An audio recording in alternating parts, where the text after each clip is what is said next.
Hello met, आप celluloid paradise में हैं और वीडियो में आगे बढ़ने से पहले आपके लिए एक स्पॉइलर अलर्ट है। आपको आगे वीडियो में स्पॉयलर्स मिल सकते हैं। आर्टिफिशियल इंटेलिजेंस वजूद, हिंदी वर्जन में नाम वजूद रखा गया है। ओरिजिनल नेम मैंने मिस कर दिया dude, I am really very sorry for that dude. जो मेन विलन है और ये फ्रेश एकदम अचानक से इंट्रोड्यूस्ड कॉन्सेप्ट नहीं है। हिस्ट्री मेड मूवी टर्मिनेटर से इस कॉन्सेप्ट को हम जानते हैं। इस बार ईथन हंट के यूनिवर्स में फाइनली एआई ने जंग छेड़ दी है। कॉन्सेप्ट पुराना है लेकिन इसका ये मतलब नहीं है कि mission impossible dead recording part 1 खराब मूवी है। थोड़ी सी डिसअपॉइंटिंग लग सकती है आपको। रशियंस ने एक सबमरीन तैयार की सेवास्टोपोल, जो दुश्मन नहीं देख पाए। एडवांस्ड टेक्नोलॉजी का इस्तेमाल किया उन्होंने और काफी देशों के सी एरिया में वो गए और उन देशों को पता भी नहीं चला। सफल घुसपैठ के बाद वो घर वापसी कर रहे थे।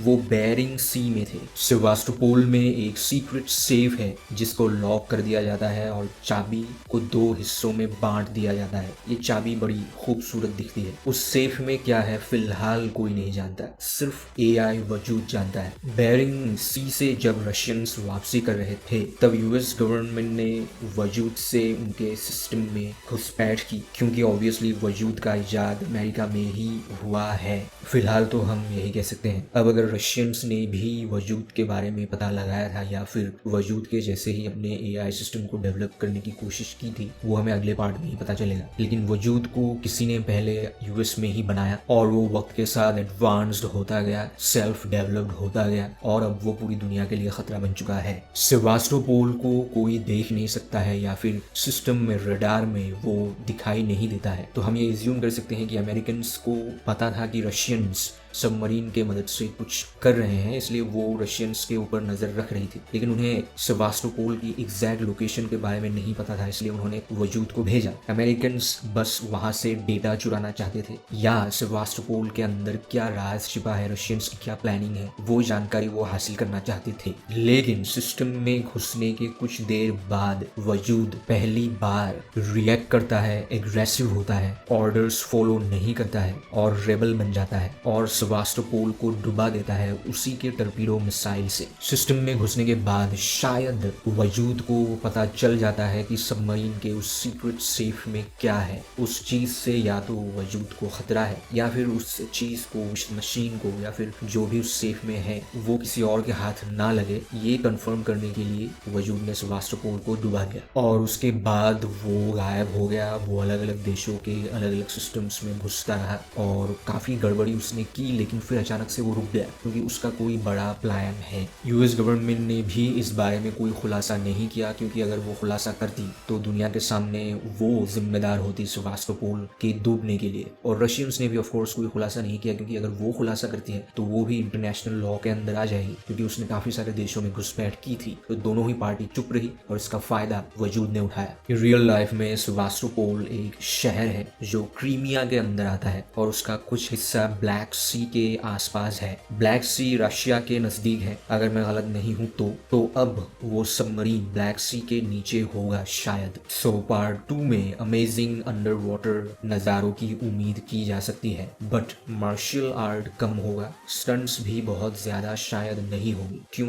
उसके खास वजह है। ईथन को इम्पॉसिबल मिशन फोर्स ज्वाइन किए 30 साल हो चुके हैं। अब वो एजेड है, सो थोड़ा सा थक चुका है वो। ऑफ कोर्स विल पावर बहुत ज्यादा है और वो एक्सपीरियंस भी है, इसीलिए वो मारपीट अवॉइड करना चाहता है। मन की ताकत बहुत है लेकिन फिजिकल फिटनेस ढलती उम्र के साथ कम होती जाती है, क्योंकि ईथन मैथ्यू हंट एक आम इंसान है, सुपर हीरो नहीं है। और यही बात रियल लाइफ में टॉम क्रूज के ऊपर भी एप्लीकेबल होती है। वो ऑफ कोर्स एक लेजेंड है लेकिन फिर भी वो 60 साल के हो गए हैं। दैट्स व्हाई मूवी में नॉन स्टॉप एक्शन नहीं है इस बार। यही बात डूड आपको थोड़ी सी डिसअपॉइंट कर सकती है। दुनिया के बड़े बड़े देश फिलहाल एआई वजूद के बारे में जानती है और उस पावर को, एआई को वो कंट्रोल करना चाहती है। यूएस भी कंट्रोल पाना चाहती है वजूद के ऊपर, लेकिन ईथन उसे कंट्रोल नहीं करना चाहता, उसे खत्म करना चाहता है। उसके प्रोग्रामिंग को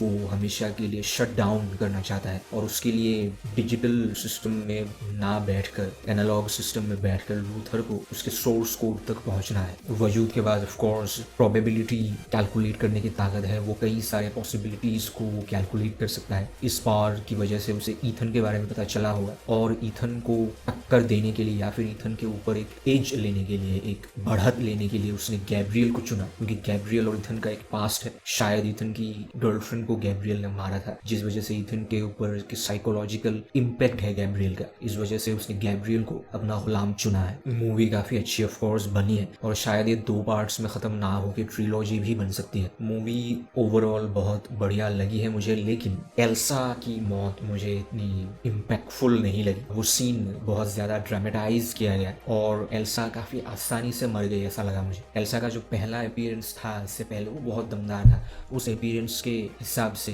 ये डेथ वो डिजर्व नहीं करती थी और उसमें गैब्रियल भी बहुत ज़्यादा पावरफुल नहीं लगा। वो सीन थोड़ा सा इमोशनल ज़्यादा किया गया है ताकि उसका एक इम्पैक्ट रहे ईथन के ऊपर, लेकिन उसको कुछ अलग किया जा सकता था। सो डूड, आप अपने ओपिनियन कमेंट में बताइए। मैं मिलता हूँ आपसे अगले वीडियो में, तब तक आप अपना बिल्कुल ख्याल रखिए। Have a great time, thank you so much.